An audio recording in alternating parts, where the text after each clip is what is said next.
합니다. 계속해서 요한계시록 16장 저희들이 7대접의 심판에 대해서 오늘은 하려고 합니다. 주님께서 말씀해 주시고 주님께서 계획하신 전 인류를 향하신 하나님의 구속의 계획과 역사를 저희들이 바로 보게 하시고 저희들에게 지혜를 더하셔서 지금 세대를 올바로 읽고 이해하고 또 예수님 앞에서 살아갈 수 있도록 인도하여 주옵소서. 감사하며 예수님의 이름으로 기도합니다. 아멘. 오늘은 요한계시록 16장입니다. 요한계시록 16장은 7대접의 심판에 대해서 말씀을 하고 계십니다. 7인의 심판, 7나팔의 심판하고는 달리어 7의 대접의 심판은 한 장으로만 되어 있습니다. 7인과 7나팔은 몇 장으로 이렇게 나눠져서 설명을 좀 많이 하시는데 오늘은 16장 한 장 안에서 7대접의 심판을 다 말씀을 하시면서 마지막 심판에 대해서 소개를 하고 계십니다.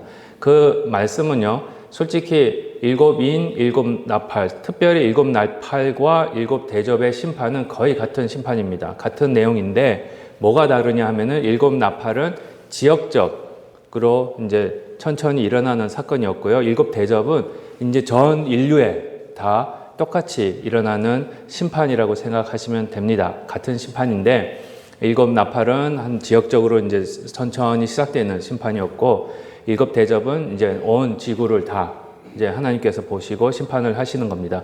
특별히 요한계시록 16장 보시면은 이 7인도 그렇고 7나팔도 그렇지만 7대접도 보시면 시작은 전적으로 우리 예수 그리스도께서 주관하고 계십니다. 심판의 심판장이 되시는 예수님이 나타나고 계시는데 요한계시록 16장 1절에 보시면은 7대접이 시작될 때 보시면은 성전에서 큰 음성이 나서 그 음성이 이제 나가서 7대접을 쏟아 부어라 라는 명령을 하실 때에 그때 7대접의 심판이 시작되었다는 것을 볼 수 있습니다. 그 1절에서는요, 16장 1절에서는 온전히 우리 예수님이 심판장이 되셔서 예수님의 허락 없이는 아직까지 7대접이 없었고요. 7인도 그렇고 7나팔도 그렇습니다. 7인도 우리 어린 양이 뛰셨잖아요. 우리 예수님이 인을 떼기 시작하셨고 나팔도 성전에서 이제 예수님이 이제 나팔을 불게 하시니까요. 천사들이 불었고 7대접도 똑같습니다. 7대접도 보시면은 성전에서 큰 소리가 나서 이제 허락을 하시니까 그 다음에 이제 7대접의 심판이 시작됩니다. 그래서 모든 심판은 우리 예수님이 주관하고 계시는 거고요. 모든 심판을 예수님이 주관하고 계신다는 것은 지금도 똑같습니다. 지금도 주관하고 계십니다. 지금도 주관하고 계시는데 주관하고 계신다는 것은 모든 세상의 역사를 우리 예수님이 지금도 왕 중의 왕으로서 주관하고 계신다는 겁니다. 오늘 16장을 대접을 보시면은요, 제가 솔직히 직접적으로 연결할 수는 없습니다. 네, 개인적으로는 생각을 하고 있는데 이 개인적인 생각을 지금 솔직히 여러분들한테 말씀드리기는 좀 그렇습니다. 아직은. 그런데 이제 원리만 그 구체적인 내용보다는 이제 기본적인 대강 이제 아웃라인만 보여드릴 건데 보여드릴 때 여러분들이 보시고 요즘 세상과 많이 비슷하다는 것을 볼 수 있으실 겁니다. 그래서 솔직히 7인부터 떼기 시작하신 거는요, 많은 학자들이, 저의 생각이 아니라 많은 학자들이, 저도 거기 동의하지만 많은 학자들이 이야기하고 있는데 예수님의 승천, 부활하시고 승천하실 때부터 앞으로 오실 때까지 이루어지는 사건들이 7인과 7나팔과 7대접의 심판이라고 생각하시면 됩니다. 그렇게 설명을 하고 있고요. 그게 옳다고 저는 봅니다. 그래서 이미 승천하신 후에 7인의 심판부터 해서 나팔까지는 지금 계속적으로 여러분들이 2000년의 역사를 보시면은 예수님 승천하시고 지금까지 2000년이 지나고 있는데 2000년의 역사를 보시면은 나팔까지의 그 심판의 모습들, 하나님께서 심판하신 모습들이 이제 나타났었고 지역적으로 나타났었고 지금도 나타나고 있고 앞으로도 나타날 것을 이제 볼 수 있고요. 특별히 7대접은 전 세계가 지금 거기에 대상이 될 것이라는 것을 말씀드리고 싶습니다. 요한계시록을 하면서 정말 이거는 다시 강조해 드리지만 이거는 저희가 뭐 그냥 영화 보듯이 영화 보고 끝나는 사건이 아니고요. 지금 저희들이 살고 있는, 숨쉬고 있는, 지금 뉴스를 보고 있는, 느끼고 있는 이 지구에서 일어나고 있는 사건입니다. 예. 그러니까는 그걸 생각하시면서 때가 때맞고, 그래서 오늘 보시면은 예수님이 이제 깨어 있으라라는 말씀을 하시거든요. 그 말씀까지 이제 한번 보도록 하겠습니다. 첫 번째, 두 번째 대접을 같이 한번 보도록 하겠습니다. 첫 번째 대접입니다. 첫 번째 대접은 짐승의 표를 받은 자들에게 독한 종기가 나타납니다. 그 2절에 보시면은요, 첫째 천사가 가서 그 대접을 땅에 쏟음에 짐승의 표를 받은 사람들과 그 우상에게 경배하는 자들에게 악하고 독한 종기가 나더라. 그래서 재밌는 거는요, 대접을 쏟을 때 그 대접의 심판의 대상이 누구냐? 누구라고 나와 있습니까? 그렇죠. 짐승의 표를 받은 사람들, 우상에 경배하는 자들, 예수님을 믿지 않는 자들이에요. 그들에게 이제 종기가 생기는데, 이 독한 종기가 출애굽기 10가지 재앙 중에 한 재앙으로도 나오고 있습니다. 애굽 사람들에게도 있었던 사건인데, 그러면 이 종기가 뭐냐? 솔직히 종기가 생기면 피부과가 더 돈을 버는 거 아니냐? 그렇게 생각하기 쉬운데, 굉장히 종기를 이제 영적으로 상징적으로 생각을 하셔야 됩니다. 이게 재앙인데요. 굉장히 괴로운. 여러분, 종기가 여기 났다고 생각해 보십시오. 피부병이 걸려서 종기가 나면은 여러분들, 그 괴로움이 거기가 뭐가 쓰입니까? 굉장히 여기 골맞어요. 한번 골면, 그렇죠. 많은 학자들이 해석하기를 이 첫 번째 대접에 특별히 짐승의 표를 받은 사람들, 예수님을 모르는 자들이 당하는 심판이 뭐냐? 무슨 괴로움이냐? 정신적 괴로움입니다. 그래서 정신과입니다. 그러니까 세상이 이런 표현을 써서 죄송한데, 솔직히 세상에서 올바른 생각을 가지고 있는 분들은 우리 예수 믿는 사람들밖에 없다라고 저는 생각합니다. 솔직히 세상이 점점 이상하게 생각하시는 것이 이상해져요. 그렇죠? 그리고 이 스트레스가 굉장히 심해집니다. 그러니까 정신적인 괴로움이 그거예요.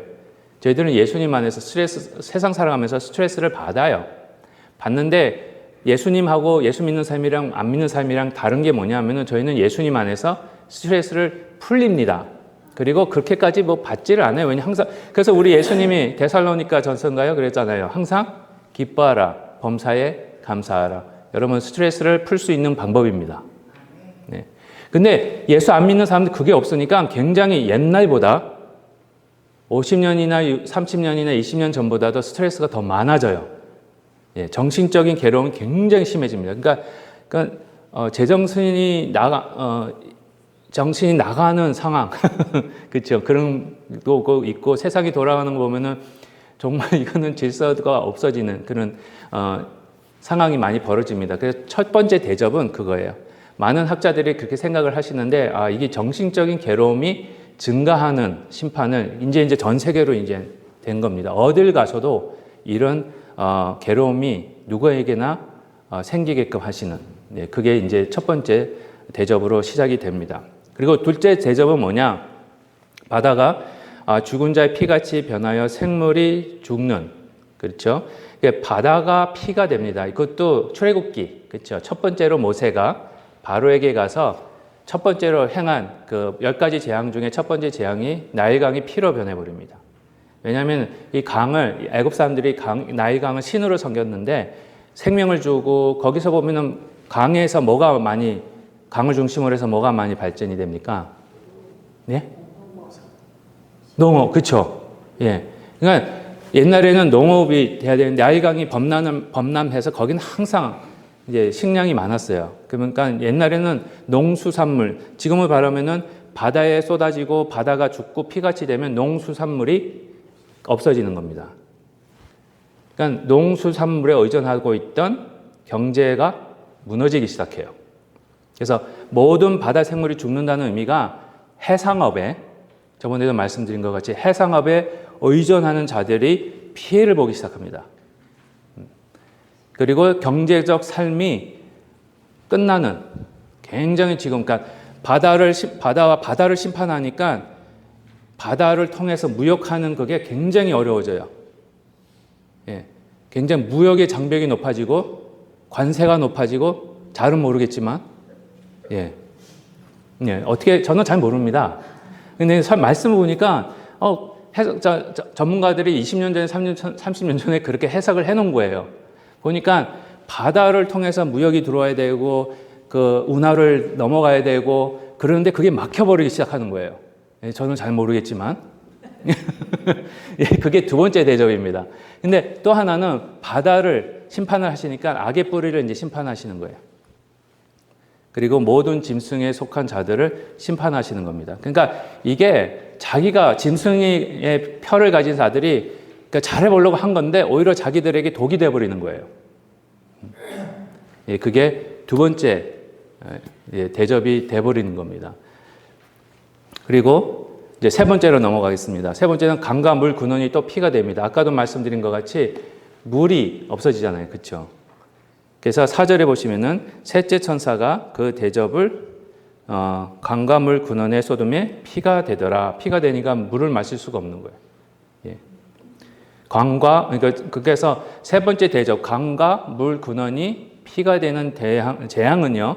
강과 물의 근원이 피가 됨으로 인해서 이것도 똑같이 경제적인 심판을 우리 하나님이 하십니다. 말세 때는요. 다른 거 없습니다. 저희가 13장에서 봤죠. 666. 우리 하나님이 666을 이제 심판하시는데 13장에서 666이 왜 나왔냐? 그걸 통해서 뭘 컨트롤하기 위해서요? 기억나세요? 한번 찾아보셔도 되긴 하는데 666을 통해서 사고 파는 거를 매매를 컨트롤하기 위해서 666이 나옵니다. 그게 뭡니까? 경제 활동이에요. 그러니까 경제 활동이 이제 돈이 우상이 되는 바람에 요즘은 나라들 간의 싸움도 군사력만 가지고는 되는 게 아닙니다. 그렇죠? 저번 주에도 저희 말씀했지만 전쟁에서 가장 중요한 게 뭡니까? 이것만 없으면 이것만 하면은 전쟁에서 이겨요. 이게 없으면 전쟁에서 져요. 아무리 무기가 좋고 아무리 군인이 많아도 요게 끊기면 보급이 끊기면 집니다. 근데 보급이 뭐가 있어야 보급이 돼요? 돈이 있어야 돼요. 요즘은요 돈의 전쟁입니다. 돈이 없으면 전쟁도 못 해요. 예, 아무리 무기가 총이 있으면 뭐합니까? 총알이 안 들어가는데 아무리 군인이 많으면 뭐합니까? 먹어야 되는데 일주일씩 굶어가지고 어떻게 전쟁을 해요? 이게 다 끊어버리는 거예요. 돈을 딱 끊어버리면은 예, 아무리 좋은 무기가 있어도 소용이 없는 겁니다. 근데 하나님이 그렇게 이제 돈이 우상이 되어버리니까 이 세계가 지금 이제 경제적 심판을 하십니다. 그래서 특별히 여기서 바벨론에 대해서 많이 성경에서 말씀을 하시는데 바벨론이 멸망함으로 인해서 예, 이 강과 물 근원에 쏟아서 피가 되게 하시는 이유가 바벨론도 이게 강을 중심으로 했고 뭐 다 페르시아도 그랬습니다. 근데 성경에서는 바벨론을 악의 가장 왜 그런지 모르겠어요. 이제 바벨론을 통해서 바벨론 사람들이 솔로몬의 성전을 파괴하고 유대인들을 다 포로로 데려가고 그래서 그런지 굉장히 악의 근원을 바벨론으로 봐요. 그래서 바벨론에게 잘 들으세요. 이게 많은 학자들이 이렇게 해석을 하는데 바벨론에 의존하던 그리고 바벨론과 무역에 의지하며 삶을 영위하던 모든 사람들이 궁핍해집니다.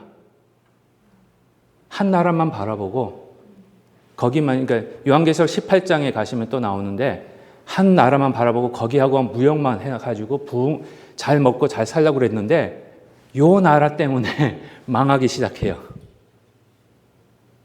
잘은 모르겠지만 지금은 그렇죠. 그래서 최후의 심판으로 연결되는 심판들로 나아갑니다. 그러니까 바벨론 한때 의존하던 나라들이 바벨론 때문에 망하기 시작하는 거예요. 바벨론하고 무역하던 자들이 바벨론한테 망하고 마는 겁니다. 그 네 번째 대접은요. 해가 사람을 불러 태웁니다. 16장 8절에서 9절인데요. 넷째 천사가 그 대접을 해 소돔에 해가 권세를 받아 불로 사람들을 태우니 사람들이 크게 태움에 태워진지라. 이 재앙들을 행하는 권세를 가지신 하나님의 이름을 비방하며 또 회개하지 아니하고 주께 영광을 돌리지 아니하더라. 해에서 불이 굉장히 나오면은 그건 뭐겠습니까? 누가 그러셨죠? 가뭄, 기근이에요. 그래서 전 세계 기근이 나오기 시작합니다. 그것도 이제 또 경제예요. 이 16장을 가만히 보시면요. 이 대접의 심판이 뭐냐면은 대접의 심판의 중심에 뭐가 있냐면은 돈입니다. 우리 하나님이 경제를 다 심판하세요. 예, 무역 심판하시고 먹고 사는 거에 대해서 심판하시고. 근데 누구를 대상으로 하고 있냐면은 짐승의 표를 가지고 있는 자들이에요. 네, 우상 숭배하는 자들. 예. 그래서 이 기근으로 말미암아 폐허가 되는데, 특별히 요한계시록 7장 16절에서 17절 보시면은요, 저희가 했지만은 이런 말씀이 있습니다. 그들이 다시는 줄이지도 아니하며 목마르지도 아니하고 해나 아무 뜨거운 기운에 상하지도 아니하리니. 이거는 이제 예수님의 표를 가진 자예요. 그러니까 요한계시록 7장에 보시면 예수님의 표를 이마에 가진 자들은 기근이 없고 가뭄이 없습니다. 네, 그들에게는. 그리고 해로 인해서 상하지 않는데요. 예, 모든 해로부터도 보호해 주시는 우리 하나님. 7장 17절에서도 계속해서 이런 말씀을 하십니다. 이는 보좌 가운데에 계신 어린 양이 그들의 목자가 되사 생명수 샘으로 인도하시고 하나님께서 그들의 눈에서 모든 눈물을 씻어 주실 것임이라. 예수님의 이름을 가진 자들은요, 이 짐승의 표를 가지고 우상 숭배를 하는 자들은 이 가뭄과 경제적인 문제 때문에 굉장히 괴로워합니다. 너무너무 살기 힘들어해요. 물가가 너무 오르고 먹을 게 없어요. 예. 그런데 예수님의 이름을 가진 자들은 우리 예수님이 거기서 제외시켜 주시는 거예요. 우리 예수님이 우리 생명의 물이 되시는, 생명의 생수가 되시는 우리 예수님이 우리에게 목마르지 않게 해주시고, 예수님이 약속하셨잖아요. 요한복음 7장에서도요. 예, 나를 믿는 자는 그 배에서 생수의 강이 흘러나리라. 그렇죠? 사람이 입으로 들어가는 떡으로만 살 것이 아니요 하나님의 말씀으로 살 것이다. 그렇죠? 어떻게 하실지는 모르겠어요. 예.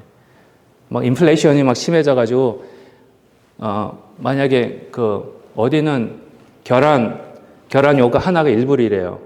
10개 달린 게 10불이에요. 그렇게 계란이 요즘은 그렇게 한대요. 그게 더 오를 수도 있고 모르겠습니다. 이제 더 이상은 내리는 법은 없는 것 같아요. 그렇지만 그럴 때 우리 교회가 살아가는 방법, 솔직히 그 방법에 대해서는 안 나타나고 있습니다. 왜냐? 우리의 그 방법을 주시면, 성경이 주시면 그것만 뭐죠? 우리가 살아갈 수 있는 방법은 뭐냐? 예수 그리스도밖에 없기 때문에 무조건 예수님만 찾아봐라. 다른 거 없다 그거예요. 다른 사람들이 너무 힘들어서 그래도 이제 어차피 교회에서 도와주게 돼 있을 수는 있을 것 같아요. 옆에서 계란 못 드시고 계신 분들 우리 교회가 사서 나눠줄 수도 있고 그런 일은 해야 되지 않을까 싶은데, 하여튼 그거는 제 생각이고, 그런 이제 넷째 대접의 심판, 해로 사람을 불로 태운다라는 것이 가뭄으로, 기근으로 인해서 사람들이 아주 힘들어하는 그런 모습을 여기서 보여주고 계십니다. 다섯째는요, 이제부터 짐승의 왕좌에 쏟아집니다. 그 전까지는 그 주위에 있는 이제 짐승의 밑에 있는 사람들을, 이제 짐승의 이름을 가진 자들을 심판하셨다면, 이제는 직접 다섯째 대접에서는요, 짐승의 왕자를 심판하십니다. 그러니까 짐승을 심판하시는 거예요. 그래서 16장 10절부터 11절까지 이런 말씀이 있습니다. 다섯째 천사가 그 대접을 짐승의 왕좌에 쏟으니 그 나라가 곧 어두워지며 사람들이 아파서 자기 혀를 깨물고 아픈 것과 종기로 말미암아 하늘의 하나님을 비방하고 그들의 행위를 회개하지 아니하더라. 여기서 보시면은 이제 그들이 짐승의 표를 가진 자들이 섬겼던 그 짐승의 권세를 하나님이 심판하시기 시작하십니다.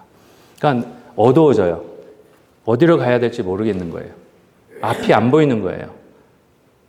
이 나라가 어디로 가야 되는지 도무지 앞이 안 보여.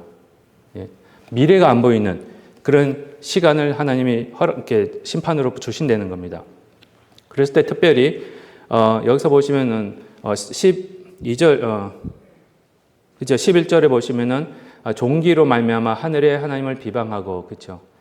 또 똑같은 말씀입니다. 이제 정신적인 괴로움, 육체적인 괴로움. 사람이 먹지 못하고 마시지 못하고 정신적으로 스트레스 받으면 어떻게 되겠습니까? 예, 그 완전히 이거는 그러니까는 제정신이 아닌 거예요. 그러니까 어디로 가야 될지도 모르겠고 무엇을 찾아야 될지도 모르겠고 지금 이 세계가 그렇게 되어가고 있는 거 아닌가? 빛이 있는데 예수님의 빛을 보지도 않고, 그렇죠? 그 다음에 예수님을 모르니까 어디로 가야 될지 무엇을 해야 될지를 모르는 그런 상황에 놓여 있는 모습을 보여주고 계십니다. 특별히 이 짐승의 왕자의 하나님께서 진노를 부으시고 심판하시는 이유가 짐승의 통치 능력에 영향을 주기 시작합니다.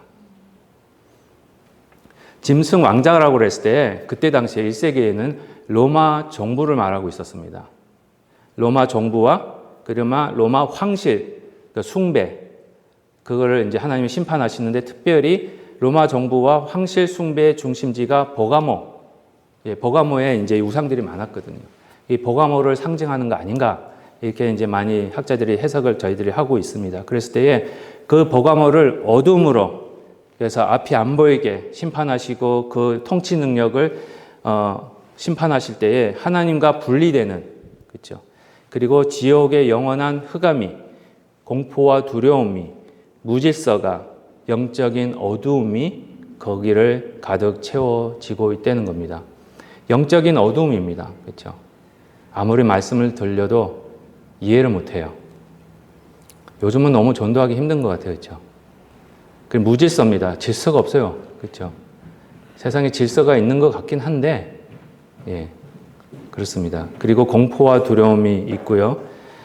공포와 두려움이 많지 않나요? 요즘 한동안 이제 또, 예, 어딜 가나 그렇죠. 미정부도 그랬고, 뭐 다른 정부도 그렇고, 전 세계가 지금 공포와 두려움 때문에 어떻게 될지, 내일이 어떻게 될지 모르겠고, 무슨 일이 벌어질지 모르겠고, 언제 이 나라에서 쫓겨날지도 모르겠고, 그렇죠? 그런 일들이 벌어지는 거예요. 근데 교회는 거기에 상관이 없습니다. 예. 우리 하나님 교회는 여러분들은 보호하시기 때문에 그렇습니다. 두려워하실 필요 없어요. 이거는 짐승을 이제 심판하시는 이제 모습을 나타내고 있습니다. 그 여섯 번째는 뭐냐? 유브레데 강이 마르기 시작합니다. 이제 12절부터 16절 보시면 이제 쭉 나오는데 유브라데 강이 어딨냐? 제가 죄송합니다. 지도를 올려드리지 못했는데 유브라데 강이 어디냐면은 여러분들이 지도를 생각하십시오. 지금 이스라엘 생각을 하시면 돼요. 팔레스틴 있고 이스라엘 이렇게 있고 그 옆에 이란, 이라크 있죠. 이스라엘과 이란, 이라크 사이에 흐르는 강이 유브라데 강입니다. 네. 근데 그게 말랐다는 말은 이란, 이라크가 이스라엘을 침범하는 거예요. 오해하지 마십시오. 지금 지금 그런 전쟁이 일어난다는 게 아니고요. 예, 이란, 이라크가 이제 이스라엘을 침범한다는 게 아니고요. 말을 잘해야 돼요.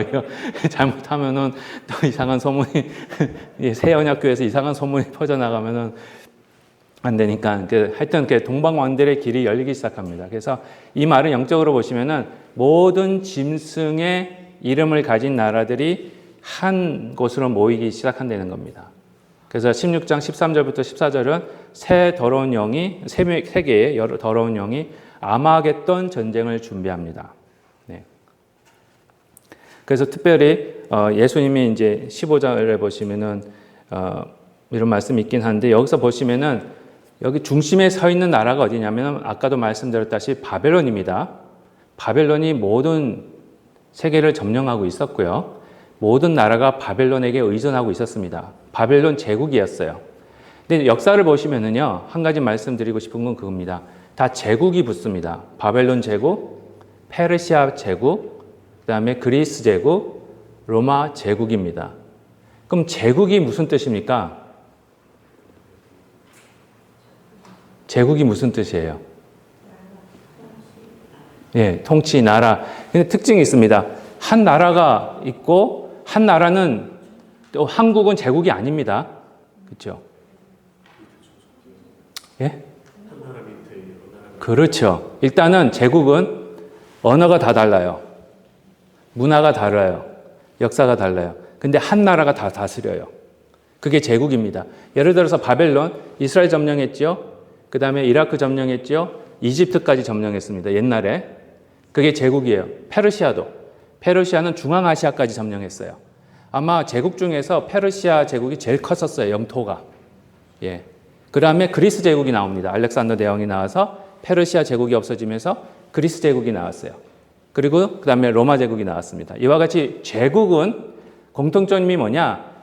한 나라, 한 왕이 통치하고 있지만 그 안에서 사람 백성들이 쓰는 언어들은 다 달라요. 예, 문화도 달라요. 그렇지만 공통적인 언어들이 다 있어요. 예, 바벨론 언어지만 페르시아는 무슨 언어냐? 페르시아어가 있었는데 아람어라는 게 있었어요. 그래서 페르시아 제국 때는 아람어가 공통 언어였어요. 그걸로 모든 상업을 했습니다. 그리스 제국 때는 무슨 언어가 모든 전 세계의 공통 언어가 됐죠? 헬라어가 공통 언어가 됐습니다. 로마 제국 때는요? 아닙니다. 여전히 헬라어입니다. 로마 제국 때는 라틴어가 있었어요. 근데 라틴어는 로마 수도에만 주로 쓰였고 이탈리아 지역에만 쓰였고 그거 나오면 모든 상업은 헬라어로 했습니다. 지금은 뭡니까? 영어입니다. 미국을 한번 보세요. 죄송합니다. 그러다가 대영 제국, 예, 영국이 다 점령했죠. 그다음 영어가 되기 시작합니다. 지금 제국이라는 말은 없습니다. 근데 가만히 보시면은요, 미국 땅에 언어가 많아요. 근데 영어라는 공통 언어로 사용하고 있을 뿐이에요. 잘은 모르겠습니다. 예, 제가 그렇다고 뭐 바벨론이다라고 말씀드리는 건 없습니다. 아닙니다.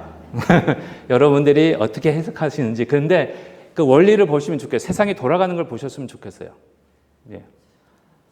그런데 여기서 보시면은 바벨론이 이 세상을 다 점령하고 있었고 한 언어로 공통 언어로 상업을 매매를 주관하고 있을 때에 모든 사회 제도를 대표하고 있는 바벨론인데 이 여섯째 대접, 유브라데 강이 말라서 동방 왕들이 길이 열려서 하나가 된다는 이유는 그 밑에 있던 나라들이 바벨론을 배반하기 시작합니다.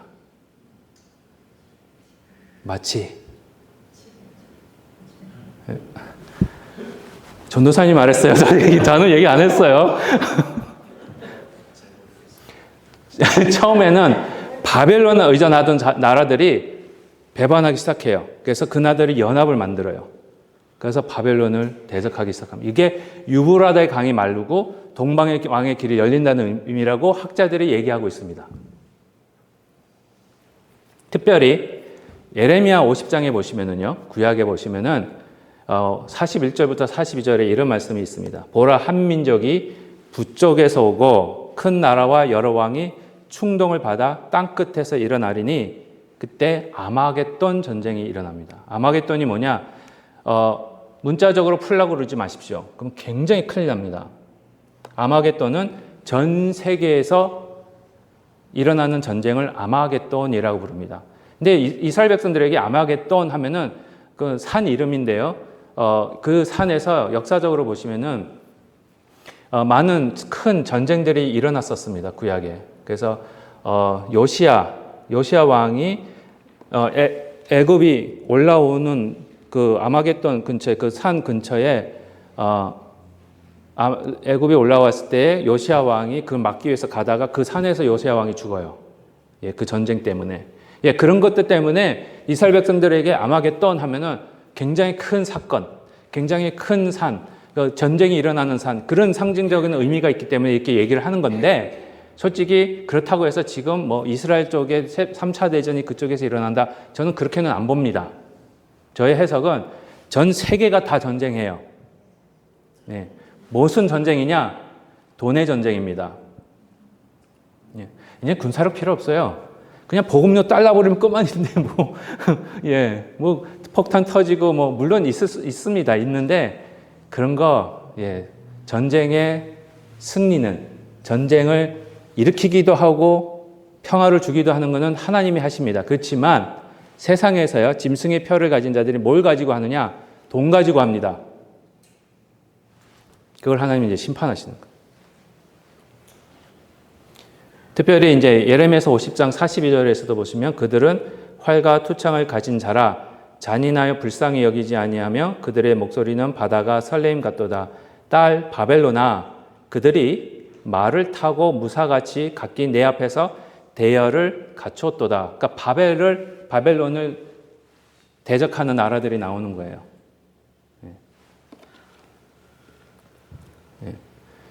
뭐 그렇습니다.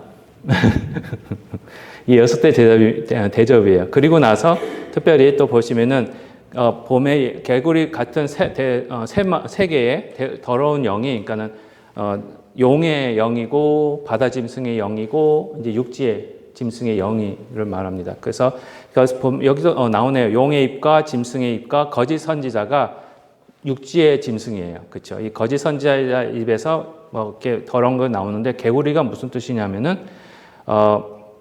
특별히 파괴하는 동물입니다. 개굴 하면 소리 그거 어떠세요? 굉장히 고통을 주는 소리입니다. 그렇죠? 고통을 주고 개굴하는 소리. 그다음에 특별히 이 거짓 선지자라고 그래요.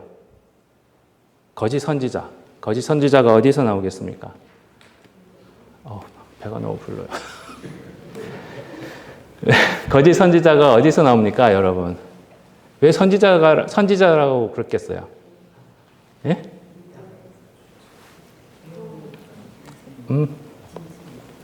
짐승이 선지자입니까? 선지자의 모습을 한 거죠. 그럼 선지자는 어디에 있습니까? 쉽게 말씀드릴게요. 거짓 목사입니다. 예, 거짓 목사는 어디서 나와요?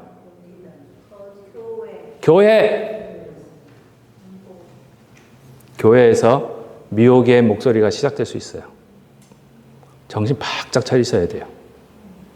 그래서 예수님이 뭐라고 그러십니까? 15절에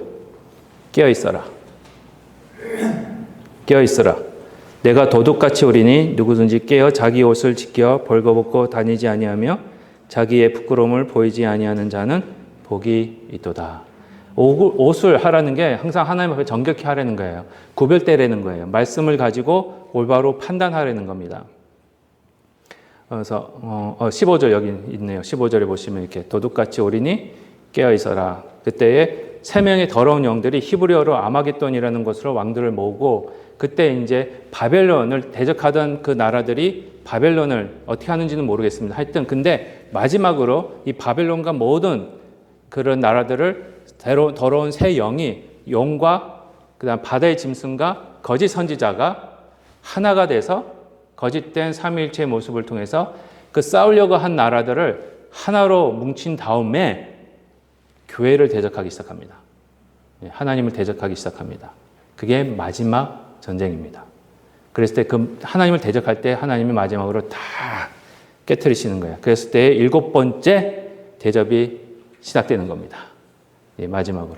이제 바벨론을 대적하는 나라들이 있긴 있어요. 근데 나중에는 그 나라들이 하나가 돼서 이제 하나님 나라를 대적하는 데 이제 돌아섭니다. 그랬을 때 하나님이 마지막으로 대접이 공중에 쏟아짐에 이제 하나님께서 마지막으로 되었다 이러십니다. 마치 예수님이 십자가 위에서 다 이루었다 하시듯이. 똑같은 단어거든요. 다 이루었다. 그러면서 이제 번개, 지진, 큰 성 바벨론이 붕괴됩니다. 바벨론과 바벨론을 의지하던 짐승의 표를 가졌던 모든 자들이 붕괴하기 시작합니다. 큰 우박이 내려서 사람들에게 떨어지면서 한 달란트의 무게면 굉장히 큰 겁니다. 맞으면은 이제 완전히 납작하게 되는, 예, 차가 완전히 납작하게 되는 그런 무게입니다. 그렇죠? 떨어지고 이럴 때에 17절, 19절, 21절에 이런 말씀이 있습니다. 7번째 천사가 그 대접을 공중의 소돔의 큰 음성이 성전에서부터 보좌로부터 나서 이르되 되었다 하시니 이제 다 끝났다. 이제 마지막이다. 이러시는 거예요. 큰 성이 세 갈래로 갈라지고 만국의 성들도 무너지니 큰 성 바벨론 나오죠. 바벨론이 하나님 앞에 기억하신 바 되어 그의 맹렬한 진노의 포도주 잔을 받음에. 그래서 19절에 보시면 바벨론을 따르던 만국의 성들이 같이 무너진다고 그럽니다. 그렇죠? 그리고 21절에 또 무게가 한 달란트나 되는 큰 우박이 하늘로부터 사람들에게 내림에 사람들이 그 우박의 재앙 때문에 하나님을 비방하니 그 재앙이 심히 크미러라. 하나님께서 바벨론을 따르던 많은 나라들이, 전 세계 나라들이 심판을 받을 때에 굉장히 거기에 속한 짐승의 표를 가진 자들이 짐승을 따랐던 자들에게 고통과 심판과 이제 괴로움이 쏟아집니다. 그랬을 때에 그들이 회개하지는 못하고 계속 하나님을 비방해요. 왜? 이때는 회개의 기회가 닿기 때문에. 예. 그런데요, 19절 다시 보겠습니다.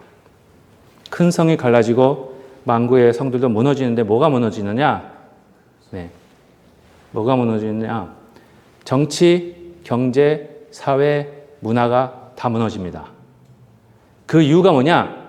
여러분 구약에 보시면은요, 정치, 문명, 그 다음에 예술, 그 다음에 기술이 가인의 집안에서 나와요. 언약이 없는 집안에서 심판을 받을 자들에서 다 유래됩니다. 창세기입니다. 죄송합니다. 창세기 몇 장인지 안 적어놨네요, 제가. 잠시만, 창세기 몇 장이지? 네, 6장. 16절. 가인의 족보인데요. 4장이네요, 4장. 4장 16절. 16절부터 보시면, 4장이, 예.